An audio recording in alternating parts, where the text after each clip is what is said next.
এ অত্যন্ত স্বাভাবিক।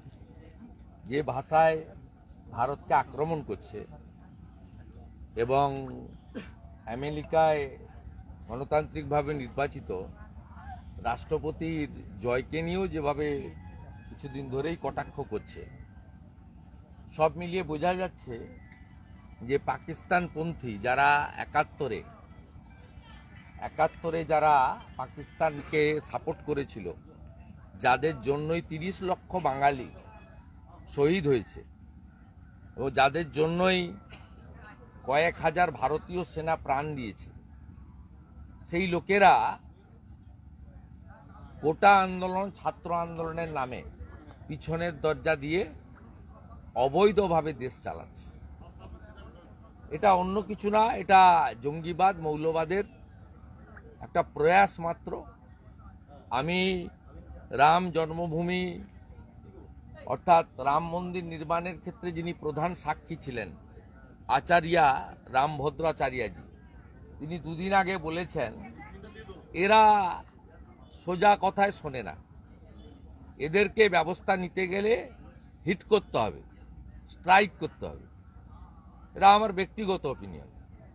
মৌলবাদ, জঙ্গিবাদ এবং পাকিস্তানের রাজাকারদের নাতি, এদেরকে, এই জিহাদি শক্তিকে যদি ধ্বংস করতে হয়, তাহলে এরা যে ভাষায় কথা বললে সন্তুষ্ট হয় সে ভাষায় উত্তর দিতে হবে। এটা আমাদের সকলের দাবি এবং আমাদের আশা যে 1.5 বছর ধরে পাকিস্তানের অত্যাচার সহ্য করার পরে ভারতীয় সেনারা ভারতবর্ষের নেতৃত্বে এক স্বাধীন রাষ্ট্র বাংলাদেশ তৈরি করেছিল। পাকিস্তানরা পরাজিত হয়েছিল। পাকিস্তানের সেনাধ্যক্ষ নিজামী আত্মসমর্পণ করেছিল ভারতীয় সেনা, ভারত সরকারের কাছে। একইভাবে কিছুদিন সময় আরো লাগবে, ব্যবস্থা নিশ্চিত হবে, এটা আমরা আশাবাদী। আর বৈধ প্রধানমন্ত্রী হাসিনা ওয়াজেদ, তিনি বৈধভাবেই বাংলাদেশের দায়িত্ব নিয়ে নেবেন।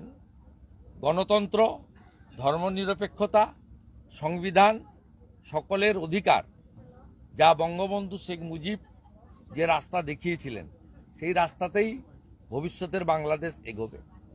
এই আবহে এবার মালদার হবিপুর থেকে বাংলাদেশ সীমান্তে থেকে উদ্ধার হয়েছে 12টি চোরাই মোবাইল ফোন, নগদ টাকাও সেখান থেকে উদ্ধার হয়েছে এবং এক ব্যক্তিও সেখান থেকে গ্রেপ্তার হয়েছে। 50,000 টাকাও তার বাড়ি থেকে উদ্ধার হয়েছে। আমরা বারে বারে বলেছি পশ্চিমবঙ্গে জঙ্গিদের আস্তানা।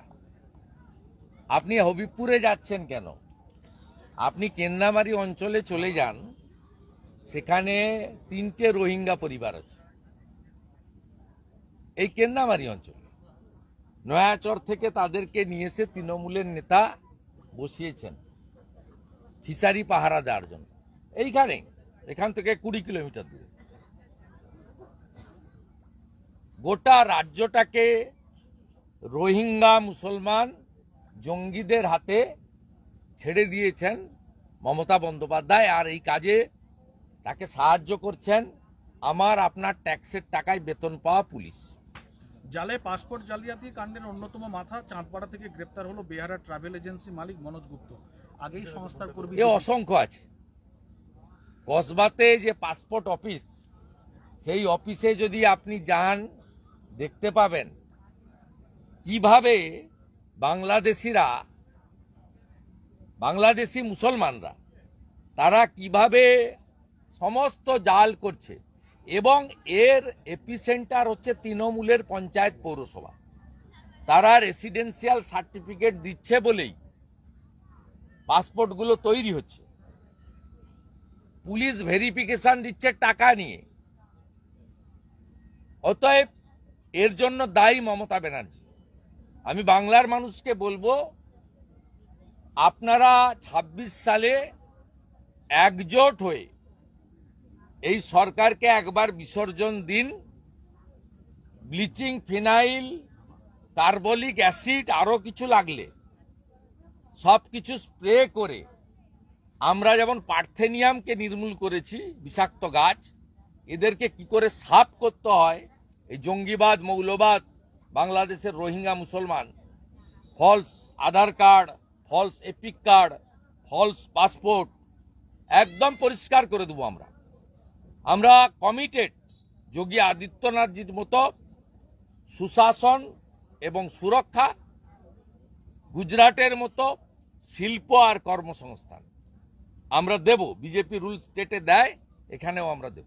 দাদা, বাংলাদেশ থেকেও বাড়ছে মানব পাচার। নদিয়ার সিন্ডিকেট গড়ে জাল নথির সাহায্যে তৈরি হচ্ছে ভারতীয় পরিচয়পত্র, মোটা টাকার বিনিময়ে চলে যাচ্ছে বাংলাদেশিদের এই হাতে।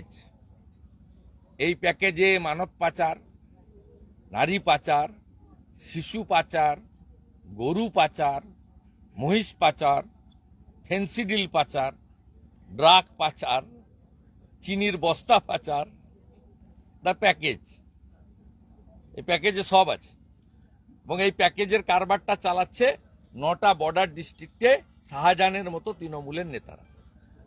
জাল পাসপোর্টের পরে সমস্ত বর্ডারগুলো এদের কন্ট্রোলে। বর্ডারে হিন্দুরা নেই। আপনি যদি বসিরহাটের ঘোজাডাঙ্গা থেকে কুচবিহার বর্ডার যান, হিন্দুদের ভাগিয়ে দিয়েছে। এই বাংলায় 8-9 হাজার গ্রাম আছে, শাঁখ বাজে না। মুর্শিদাবাদ মালদাতে, নদিয়ার একটা প্রান্তে, করিমপুর, কালীগঞ্জে হিন্দুদের জমি জলের দামে বেচে পালিয়ে আসতে হচ্ছে কলকাতা বা অন্য জায়গায়, শহরে, কৃষ্ণনগরে, বারাসাতে, জলের দামে বেচে। এমন ভাবে তাদের উপর অত্যাচার, তারা বর্ডার গ্রামগুলো প্রায় ফাঁকা করে দিয়েছে। দাদা, জাল পাসপোর্টের পর এবার জাল টাকা উদ্ধার হলো, বা দিল্লি থেকে গ্রেপ্তারও হলো একজন। জাল টাকা, মানে জাল পাসপোর্ট। নিশ্চয়ই পশ্চিমবঙ্গের লোক। হ্যাঁ। Hub supply line under the leadership of Mamata Banerjee. এটা হচ্ছে সাপ্লাই লাইন, চেন, শতছিদ্র আপনার সীমান্ত, 931 কিলোমিটার বেড়া নেই, জমি দিচ্ছে না বিএসএফ।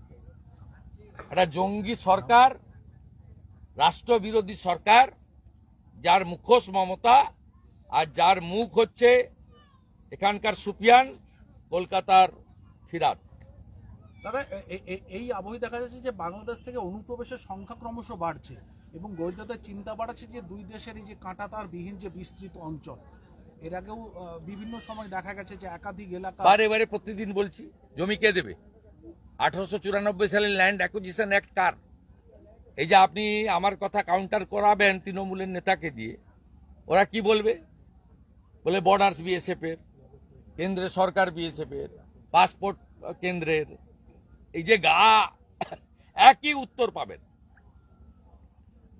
1894 সালে ল্যান্ড অ্যাকুইজিশন অ্যাক্ট কার? ডিএমদের। সেই ডিএমরা কার কন্ট্রোলে? এখানে পূর্ণেন্দু মাঝি তার বাড়ির বাজার করে। সব জায়গায় একই মডেল আছে, পূর্ণেন্দু মাঝির মডেল। অতএব জমি না দিলে কিছু করার নেই। আইনটা তো পার্লামেন্টে পাস হয় অ্যান্টি ল্যান্ড অ্যাকুইজিশন। ভারত সরকার সুপ্রিম কোর্টেও গেছে, মামলা পড়ে আছে। আমাদের বিশ্বাস সুপ্রিম কোর্ট এই ব্যাপারে হস্তক্ষেপ করবে, কারণ দেশের স্বার্থ আগে। সমস্ত প্রস্তুতি হয়ে গেছিল আজকে, অথচ দেখা গেল সমবায় সমিতির ভোটটাকে বাতিল করে দিল। এর আগে আটকেছে আপনার প্রিয়ানগরী, পরে হাইকোর্টের অর্ডারে ভোট হয়েছে, হরিপুর সমিতি ভোট হয়েছে, জিতেছি আমরা। এরা সব জায়গায় ভূত দেখছে এবং যেগুলোতে ভোট হচ্ছে সেখানে মুসলমানদের দিয়ে লুট করতে পারবে না। আলরাজি, শামসুল, এই যে মডেল নন্দীগ্রামে, থেকে কে অস্বাভাবিক মৃত্যু হয়েছে, কাজাহার গিয়ে হিন্দুদের বাড়ি ভাঙছে, সাতাঙ্গা বাড়ি থেকে। অতএব এখানে আসার তলাতেও পারবে না, বয়ালে, দেবীপুরে পারবে না, হিন্দু এলাকা। তাই তুহিন বিশ্বাস বলে একটা চামচা এখানে বসিয়েছে, অনেক গুণের অধিকারী। আপনারা কি জানেন যে গতকাল বালেশ্বর থানায় পূর্ব মেদিনীপুরের পুলিশের বিরুদ্ধে এবং পশ্চিমবঙ্গ পুলিশের বিরুদ্ধে মামলা হয়েছে? একটু পুনরায় ডিটেইলসটা কারা করেছে? না না, কারা করেছেন জানতে পারবেন। অবৈধভাবে পশ্চিমবঙ্গ পুলিশ উড়িষ্যা পুলিশকে না জানিয়ে করেছে। এটা যেহেতু আন্তঃরাজ্যের বিষয়, গতকালই আমি উড়িষ্যার মুখ্যমন্ত্রী এবং কেন্দ্রের মন্ত্রী ধর্মেন্দ্র প্রধানের কাছে দাবি করেছি যে এই মামলা সিবিআইকে ট্রান্সফার করেছে। এদের কপালে দুঃখ আছে, অভিজিৎ মণ্ডলের মতো এদেরকেও সৌম্যদীপ নাকি একটা আছে, ভাইপোর মাল এসপি, এদের কপালে দুঃখ আছে। Already FIR lodge Baleshwar PS, এবং এটা ইন্টারস্টেট। আমরা দাবি করছি সিবিআইকে হ্যান্ড ওভার করার জন্য। আমাদের নন্দীগ্রামের লোক চিকিৎসা করাতে গেছিল কটকে, বালেশ্বরে তাদের হোটেল থেকে জোর করে তুলে আনা হয়েছে without search warrant, without the help of Odisha police, এবং অলরেডি কালকে এফআইআর লজ হয়েছে বিএনএস এর অন্তর্গত। মানে চন্দনা রাজকুমার ওরা চিকিৎসার জন্যই গেছিলেন ওখানে? নন্দীগ্রামের বাসিন্দারা গেছিলেন, কে গেছিলেন তো এফআইআর লেখা আছে। এটা ইন্টারস্টেট, সিবিআইর জন্য আমরা দাবি করেছি। গতকালে আমি মাননীয় মুখ্যমন্ত্রী উড়িষ্যার সঙ্গে কথা বলেছি, কেন্দ্রীয় মন্ত্রী ধর্মেন্দ্র প্রধানজির সঙ্গেও কথা বলেছি।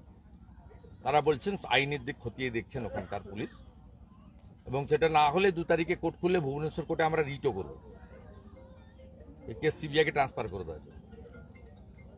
এরা কতবার বেড়েছে, এখনো পর্যন্ত 700 মামলা হয়েছে 21 সাল থেকে। 6000 বিজেপির হিন্দু নেতাদের নামে, কোন হিন্দু নেতা বাকি নেই মামলা খেতে, জেল খাটতে। কোন নেতা জেল যায়নি 5 দিন থেকে 7 মাস, এমন কোনো বড় নেতা নেই নন্দীগ্রামে যারা ইলেক্টেড পঞ্চায়েতের দ্বারা। 21-এর হারের জ্বালা আপনার মিটিয়ে দেবো আমরা, জ্বালা ভালো করেই মিটিয়ে দেবো। এইসব করে মাথা নত করা যাবে না।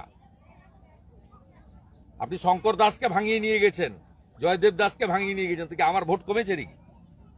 গোকুলনগর অঞ্চলে একটা মুসলমান থাকে না, হিন্দুদের এলাকা, সব লোক আমার। হিন্দু মানেই শুভেন্দু অধিকারী, প্রত্যেকটা হিন্দু লোক আমার সঙ্গে আছে। আজকে দেবাশিস দাস, অশোক করণ তারাও আজ দল ছাড়লো। দেবাশিস দাস, আমি কিছু বলবো না, এই তো আপনাকে আগে বলেছি। আমার এটাতে কোনো বিষয় না, কেউ দলে থাকবেন ছাড়বেন তার ব্যাপার। আমার বা বিজেপির কোনো ক্ষতি হবে না। গোকুলনগর অঞ্চল হিন্দু অধ্যুষিত অঞ্চল, একটা মুসলমান ভোট নেই, মানে কিছু করতে পারবেন। হিন্দুরা মোদিজির সঙ্গে আছে, শুভেন্দু অধিকারীর সঙ্গে আছে, তার মানে বিজেপির সঙ্গে আছে। হিন্দুদের কিচ্ছু করতে পারবে না। আর আপনি মুসলমানদের আমার সঙ্গে ঘুরে বেড়ালেও এমএলএর কাছে আসবে, সুযোগ সুবিধা নিবে, তো ভোট তারা তৃণমূলকে দেবে। এখানকার হিন্দুরা জানে সুরক্ষিত থাকতে গেলে বাংলাদেশ যাতে না হয় তার জন্য কোন দলে থাকতে হবে, কোন নেতাকে মানতে হবে। আর এখানকার মুসলমানরা জানে যে খাজেরি মাদ্রাসাগুলোকে টিকিয়ে রাখতে গেলে কাকে ভোট দিতে হবে। বলছি দাদা, সন্দেশখালী ঘটনার 11 মাস পরে আগামীকাল মমতা বন্দ্যোপাধ্যায়, আমিও পরশুদিন যাচ্ছি বিজেপির সদস্যতা অভিযান করতে। ওরে গিয়ে কি লাভ হবে? হেলিকপ্টার করে আপনি যাবেন শীতকালে, কি লাভ হবে? কোনো লাভ হবে না। সন্দেশখালীতে মহিলাদের উপরে আপনার শাহজাহান যে অত্যাচার করেছে, তার ফলে লোকসভা নির্বাচনে আপনি ওখানে হেরেছেন 7000 ভোটে। কোর্টেও হারবেন রেখা পাত্রের কাছে, হাইকোর্টে রেখা পাত্রের কাছে আপনি হারবেন, এবং 7000 ভোট লিড আছে আমাদের লোকসভাতে। বিধানসভা এটা 2 গুণ 3 গুণ হবে, কিচ্ছু করতে পারবেন না। সন্দেশখালী আপনার হাতে নেই।